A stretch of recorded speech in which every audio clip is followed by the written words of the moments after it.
To AM Live. For this next 12 minutes or so, we're going to talk about the issues facing the media under the new administration. There have been issues. We haven't talked about them because there's a lot of issues countrywide that need to be addressed. But today, for a few minutes, we'll talk about it with the help of Erick Oduor, the Kenya Union of Journalists Secretary General, and Roslyn Obala, the planning editor here at NTV. She wears many other hats, still in the media fraternity, and would be competent in discussing these issues. Roslyn, in the last 2 weeks, I've witnessed you calling officials at Parliament because our journalists have been blocked accessing the Parliament, and that is either National Assembly or Senate. What is going on? I don't know exactly what is going on with the 13th Just Parliament. for someone who doesn't know what's been happening, but what's been the problem? So the problem with the 13th Parliament, they came up with new rules of accrediting journalists to access Parliament. This has not been the case in the past two parliaments, that is the 11th Parliament and the 12th Parliament. For now, they want media houses to accredit journalists to cover specific houses of Parliament. So if at NTV, we assign reporters specifically for National Assembly alone and assign journalists specifically for Senate alone, to the extent that if I'm a reporter of the National Assembly, I am not supposed to cover Senate. And they have the roll call for that, which for me, I find it so absurd because world all over, even in the US, Congress and the Senate, they're the same journalists who cover both houses. Yes. When you call yourself a parliamentary reporter, you can't call yourself a parliamentary reporter for a specific house of Parliament because parliamentary proceedings are the same. It's just the houses that are different. These rules, are they applying similarly for the journalists who are print, strictly print, and those who are broadcast? Is it the same treatment? Is it the same standard? It's the same standard for all. And that's the same expectation that they have? Yes. Erick Oduor, I don't know if it's been brought to your table as a Kenya Union of Journalists Secretary General. Of course, we have officials who represent journalists within Parliament, and they have been trying to intervene. But what have you heard brought to your attention? I think, Mark, I think these issues have been brought to my table, and we are dealing with them. We've reached out to Parliament. Probably after they are done with what is going on, we'll be able to have a meeting with the leadership of both houses and get to know what is going on. And from what I read is lack of institutional memory, what is going on in Parliament.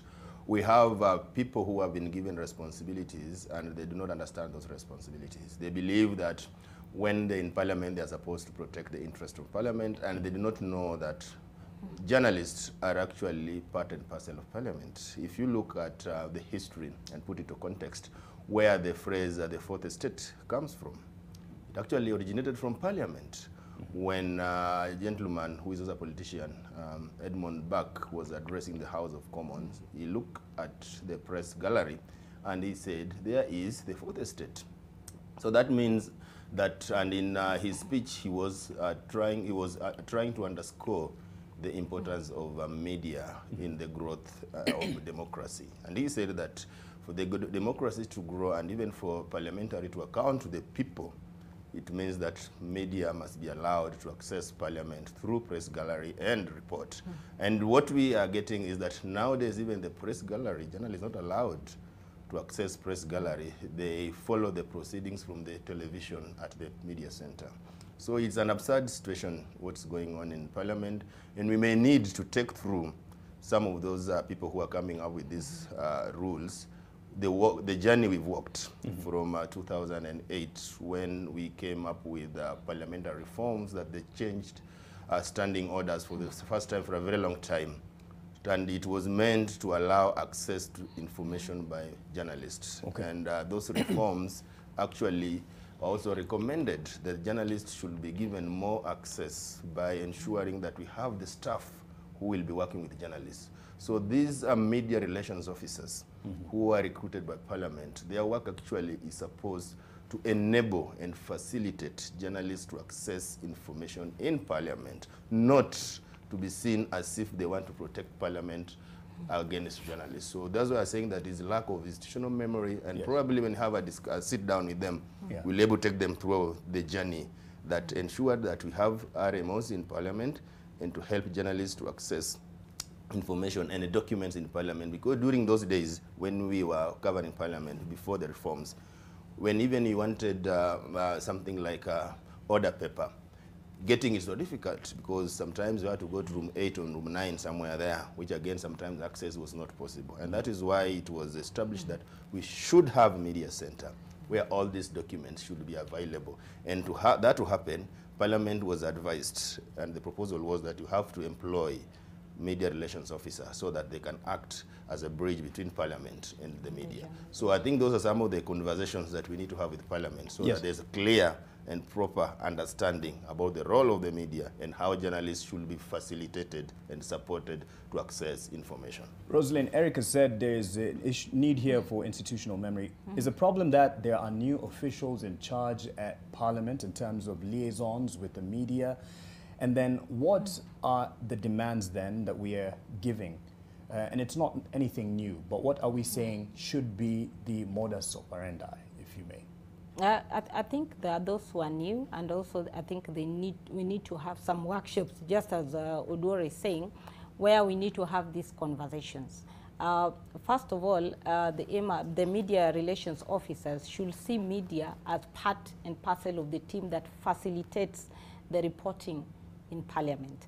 Now, when you look at media, are people that you want to police, that you want to check who comes in and who walks out of Parliament, then you lose the cardinal role of allowing the media to inform the public. Yes. We actually have a police station next to Parliament. In the event there is an issue, the police are there. We have security people. When you find the media relations people are the ones who are now taking that role and ensuring who accesses Parliament, and they want to know every journalist who is in Parliament and what they are doing, then you see now, at that particular time, we expect them to give journalists documents. Yes. Now, journalists are going to Parliament where they are not able to even access documents tabled in the House, that the MROs will comfortably share with editors who are in the office and deny the journalists who are actually working in Parliament. So how do you expect them to actually accurately cover Parliament when even in terms of the documents they're not able to access? Okay. Two, what Oduor is talking about, even accessing the gallery. Now, if I'm a journalist and when I access Parliament, I go to the media center and sit there and stream, watch proceedings on TV like any other person, I would rather sit in the office and follow the same proceedings.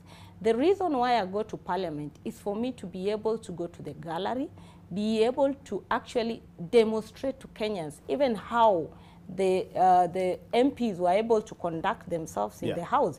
But that even if you look at the current reporting, you can't see that because we are just reporting what we are being So what are the demands? Because we are, now stretched on time. So some of the things that we need to do is to allow, allow journalists to be able to freely access Parliament, to freely get the documents they have, to freely be able to interview some of the legislators. You find you've secured an interview, you go there, they're telling you can't access. You call the MP to go outside and do the interview at the gates. Surely this is an institution where everybody should access. How do you call a legislator from the chambers to step out and come and do an interview outside? And it demands on the numbers of access for media? The numbers are also limited to media, which I think should not be the case.